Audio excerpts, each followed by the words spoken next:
Camilla, and today we're going to be talking about The Ruby Circle by Richelle Mead. This is going to be my first book discussion on this channel, so here we go. So having just finished this book, I don't know if my rating for it is going to change because sometimes looking back on a book, my opinion changes, but for now I'm giving it a 3.5 stars, which is actually the lowest rating I have given any book in this series or by this author. I love this series, but no, okay? We need a new ending. So this book was a lot of plot. I usually don't have a problem with that. I love books that have a lot of action and plot and it's all fun, but this book had basically plot and nothing else. There were no characters, which sounds weird, but is completely true. And a lot of the things that needed to happen didn't. It would be fine if this was one of the middle books, but it's not. It's the last one. That's the non-spoilery section for this video. I'm gonna start spoiling now. So, bye people who haven't read it. Okay, so this book, if you've read it, you know what I'm talking about. The other books, we have a clear story that we're going with. We are trying to find out how to keep people from turning Strigoi. There's the Strigoi vaccine that we are trying to create, which has something to do with restored Strigoi and spirit magic. This book, let's just go into Olive and Nina Sinclair's life without foreshadowing. And let's make that 3/4 of the book. I am not kidding you, that was at least 3/4 of the book. They only got to Jill, which was supposed to be the actual problem, in the last, this much of the book. How do I feel about this? I think that the story was super interesting, and I don't think that Richelle Mead should have cut out the story about Nina and Olive, but she needed to get all the rest of the stuff in there too. This book could have easily been 200 pages longer. So the next thing I want to talk about is characters. This book had very little characters. The only characters that really showed up in this book were Sydney and Adrian, and they're the two telling the story. And even then, I felt like they weren't in the book that much. It sounded like they were more telling a story. We didn't get their thoughts as much as in the other books, so I felt like a lot of it was just like plot, plot, plot, plot, not like how do I feel about the fact that this person is kidnapped and this person could be dying and this person's probably insane. Like, we didn't get really many thoughts on that, especially from Sydney's perspective. Adrian's was a little bit better. So overall I thought that was disappointing because I really like hearing what goes on in their heads, especially I like the witty back and forths between Sydney and Adrian that we got a lot in the earlier books, and there wasn't a whole lot of that in this book. The next thing that was missing in this book was Angeline. Like, completely. We didn't see Angeline once. Trey mentioned her, but that was it. And she wasn't in the epilogue. We never find out what happens to Angeline. It's like she just drops off the face of the earth. She has been one of the main characters since the second book in this series. I think she deserves to be in the last book. I grew to really like Angeline, and I thought that in the last book she would either be amazing and rescue Jill and be completely awesome, or she'd betray them all. I thought she'd be in it somewhere. She was just gone. The next character who wasn't really in this was Jill. This whole series was caused because of Jill, because someone tried to kill Jill. Jill's a very important character. She's like a sister to Adrian, and they have that whole bond thing going on, and she's like a sister to Sydney. She's super important to how Sydney sees vampires, because if you remember back in Bloodlines, Sydney would wake up in the middle of the night to check her neck to make sure that Jill hadn't bitten her while she slept, and then she slowly starts to see Jill more like a friend and then a sister. Sure, they were supposed to be looking for her, then they spent 3/4 of the book helping Olive and Nina and Declan. Even then, when they found Jill, I expected that Sydney or Adrian would be super involved in the mission. They were kind of planning on sitting it out, which I guess makes sense because Sydney and Adrian aren't the very fighty type of characters, not like Rose and Dimitri were, but Sydney's got her magic and Adrian's got his, problems aside. They can do something. They've been learning how to fight, and then in this book they don't use that almost at all. I wanted them to be more involved in the action. Jill's reunion with Sydney is just as if nothing had happened at all. The first thing Jill says to Sydney after they haven't seen each other for 4 months, because first Sydney was kidnapped and then Jill, is, "He's in there. He'll be okay." No, hi! how are you? How was re-education? I was kidnapped too, but I'm good. Or, Sydney, I missed you. Just, he's in there. He'll be okay. What? I was expecting a huge reunion. Do you guys remember when Sydney got out of re-education and she saw Eddie and there was like a full tear fest? And that was great. That was beautiful. And then this, I have no words. I wanted there to be a lot more of Jill in this book. I wanted them to maybe find her earlier on, and I wanted the reunion to be more touching. Time for a big problem. I mean, not that big, but I have a problem with it. In Silver Shadows, near page 150, right before Adrian finally connects with Sydney in a spirit dream, Adrian kisses Nina. He kisses her thinking she's Sydney, which is kind of acceptable. You know, it's spirit, it's not his fault, it's fine. Then he kisses her again, knowing it's Nina. He's still dating Sydney. Then he meets up with Sydney in a dream, goes off to save her, and totally forgets about it, apparently. I get that he didn't tell her in Silver Shadows. They didn't have time for that. You know, they were running from the alchemist and trying to get married and trying to get into court.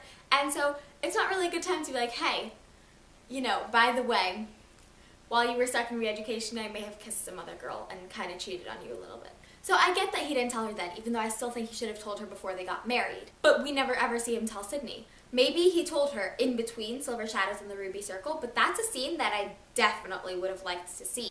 We never find out if Sydney knows or not. I was expecting to see Adrian tell her and Sydney get upset. Sydney doesn't seem to know with the way she reacts to Nina. Does Adrian just never tell her? That's not okay. He needs to tell her. Along with other things I wanted to see in this book, I wanted to finally meet Sydney's mom. We hear a lot about her. We talk to her on the phone. We know she wants custody of Zoe and that Carly sided with her for the divorce. But we never ever meet her. And I thought it would have been super cool to see what Sydney's mom thinks of everything. Can you imagine Sydney's mom meeting Adrian for the first time? Sydney walks in. Oh, hey, Mom. I'm married. This is my husband. He's a vampire. It's all cool. How are you? Does Sydney's mom have the same hang-ups about vampires as the rest of the alchemists? Because she isn't one. She was just married to one. So maybe she'd feel differently, but maybe she'd feel the same. She'd probably be shocked. Like, I want to see. Another thing I didn't like in this book was Zoe. Zoe seemed to completely turn around too fast. Okay for her to feel some guilt and show it, but she was like, I'm going to be evil. And then 5 seconds later, she was like, oh, I'm so sorry, I didn't mean to. Like, come on. When did Marcus and Carly get together?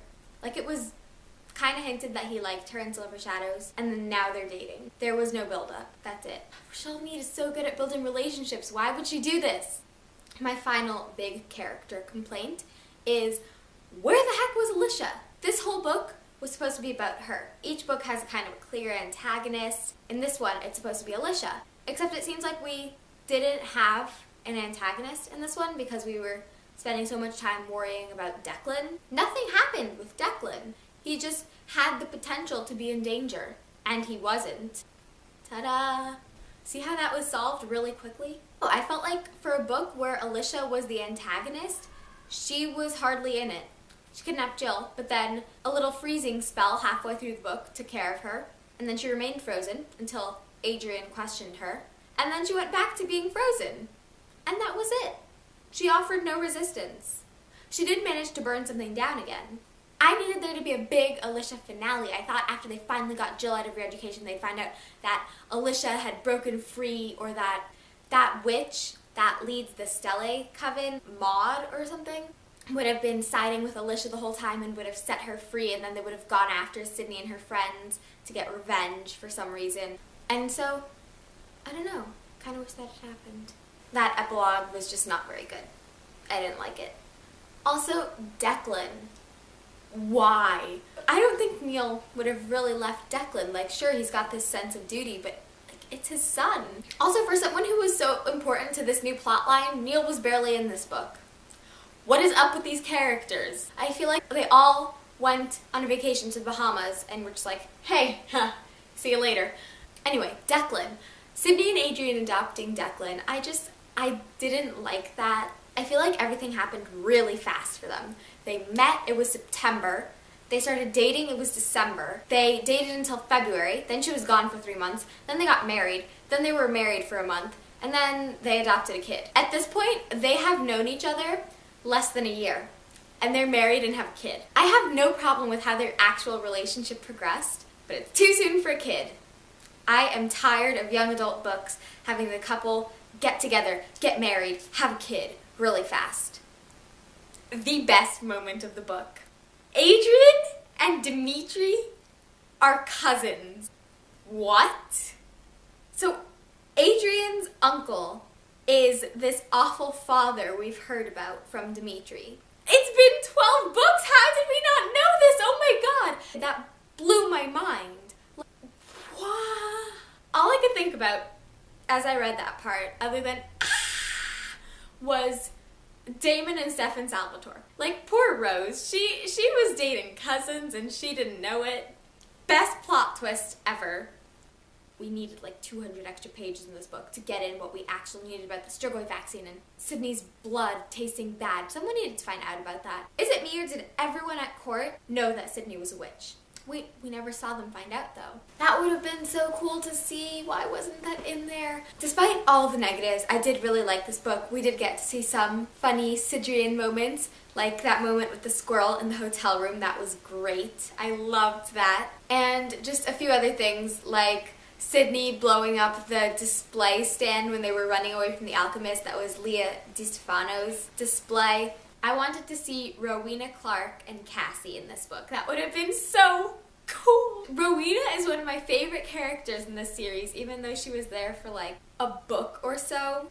I loved Wolf in this book, how the eye patch was on his right eye, and Sydney was like, oh, you know, it changes every time. And his pack of trained attacking chihuahuas that, it turns out, actually can attack people. When they attacked Alicia, because he gave the command and just like pointed and they all ran over there and tripped her. That was great. Spirit. We have to talk about Spirit. Oh my gosh. At the end, that one moment, I thought Adrian was going to lose it. I thought he was going to go mad or collapse. And he didn't recognize Sydney. He looked right at her and he was like, oh, it's a blonde human girl. What's she talking about? Why for me? Who is she? And I was like, Adrian! How can you not recognize Sydney? Sydney of all people. That moment was heartbreaking. Luckily he recognized her after a couple more seconds, but oh my god. Thank God he is back on the spirit medication, because that cannot happen.